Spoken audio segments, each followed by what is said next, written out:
Alright, what's going on YouTube? Varric here, just want to do a quick gear update and maybe walk you through a map. But for the most part, I have gotten some better gear on the Green Goblin, and I'm now hitting the better, faster cast rate, and I'll show you how. So 75 I think is an ideal point to reach that faster cast rate for the Green Goblin Necromancer. But to go through the gear, I'm still wearing my level 10 beast that I bought. I did get this nice Shaco with some all-res slam, and I boxed it for 2, so this really helps cover my resistances. Amulet 219 with some res, strength, MF, nice all-around one. Same ward in the Phoenix, I like it. +1 Tyrell's Might, Templar's Might, excuse me, that'd be nice. +1 Templar's Might with level 8 Aura. Unfortunately, I one socket on it, but it came that way, so hey, it happens. 30 FCR, Triangles, Poison Res, Wisp Projector, Lightning Res, Arachnid's Mesh, 20 FCR, and nice little all-around ring, nothing crazy. Could definitely drop that for a 10 FCR +1 ring or something. But it's expensive, and just some Poison Res on my Marowaks. Same scalers, I don't really think I've increased them at all. And just some all-res and FHR. Annie, Torch, and then on swap we have a decent Call to Arms with a regular +2 Lidless.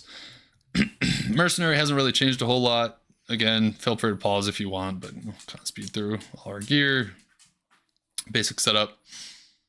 Innocence could have rolled better, but hey, it's alright. And you can see her damage. That's not her damage. There it is. 5.4. So she's doing pretty well. Only thing I use on swap is an Arm of King Lyric. Decent rolls. Definitely want to get a +1 there, but I'll show you how I do it. Iron Golem is made in a Mage Slayer, so that hasn't changed. Here's a map. Do a quick one. River Blood. I'll walk you through it. This is certainly not a speed clear. Oh, and I'm sorry. Skills real quick. I did, like I said, continue to drop Curse Mastery. I'm no longer putting a point to Crepify. I think that's a lot of wasted points to get there, and I haven't really found a need for it. Summons, I almost have, I think I need 1 more point to max this out, but yeah, max out all your skellies.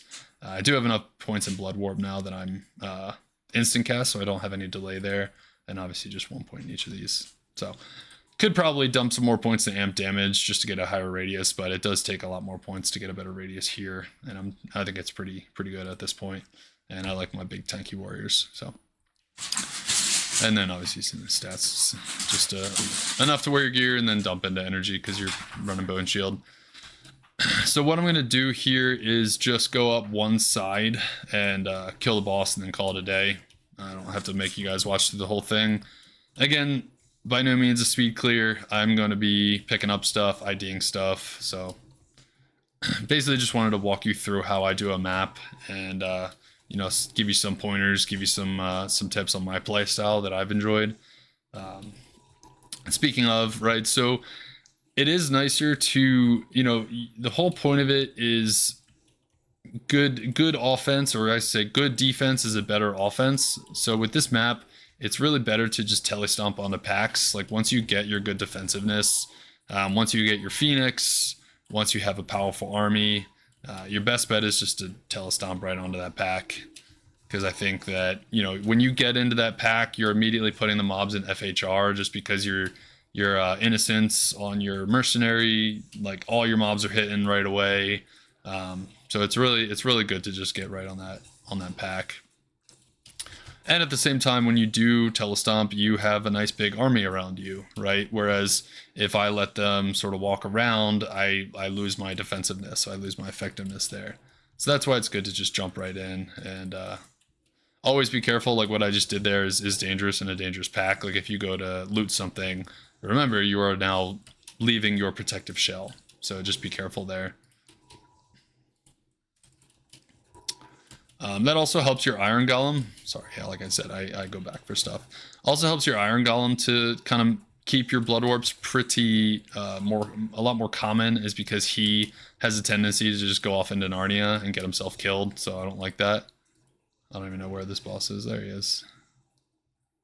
So it should always be like a little alert in your brain if you haven't Blood Warped in a second or two. Not a second or two. Blood Warped in a decent amount of time, you should probably Blood Warp, because who knows where your Iron Golem is? He's off doing something crazy. So just keep that in mind. Don't necessarily have to curse beforehand. I mean, I do sometimes. Oh man, forgot to empty that out.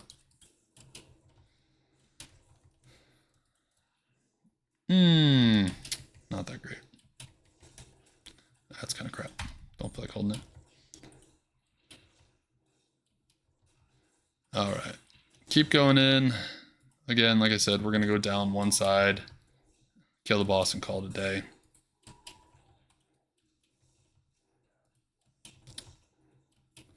And this is why I like the reduced cooldown on Blood Warp, because it is nice to like quickly position if you have to.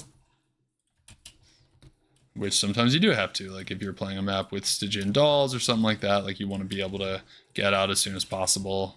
Like sometimes you warp in, you don't like where you are, you gotta warp out. So I think it's nice to have that those extra points in there. You'll also notice that I do even like small repositionings when I warp into a pack. You know, it's more damage, right? The more you surround yourself with mobs, the more damage your mercenary is going to do. So I think it's important to constantly reposition yourself. And again, that's a safety thing. You know, you're repositioning because it's bringing all your mobs around you, all your summons around you. It's getting your Iron Golem back under you. So I think it's important to constantly be repositioning.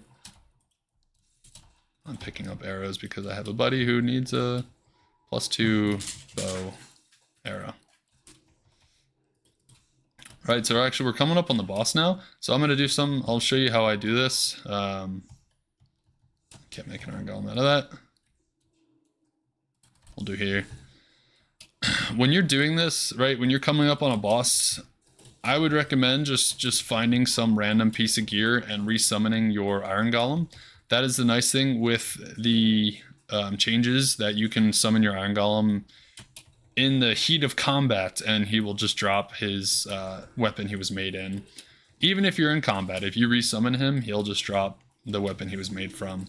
So I'll do that on the fly. I'll just pick, you know, when I'm getting up to a boss room, I'll just go find something that is easy to summon a Iron Golem in and get a new one. Just because it's better safe than sorry, right? I mean, he could get one-tapped, he could get hit real hard. Some bosses will kill him really fast if you're not paying attention. So I just like to resummon them and not even worry about it. Makes the game a lot less stressful. So that's it. We'll go through our haul real fast. Again, sorry, I pick up a lot of stuff. 210. Is that worth slamming? Probably not. Nothing. Bunch of junk. Actually, that's nice. That's a nice one. Czar Sanctum. Cool. But alright, guys, that was it. I think I showed everything. I think I went through everything that I wanted to go through. If you have any questions, comments, tips, your own tips, things that have worked for you, like feel free to let me know. You know, I think I went through my playstyle and how I like to do that. I'm gonna go ahead and finish this map, but I'll sign off for now. Have fun. I'm enjoying the season. I'm at 96. I probably should have showed that earlier, but yeah, I'm 96 now. So I'm gonna keep on keeping on, keep pumping, and maybe get to 99. We'll see. So I just want to show you the build, show you the new gear. So anyway, have a good day. Happy hunting. See ya.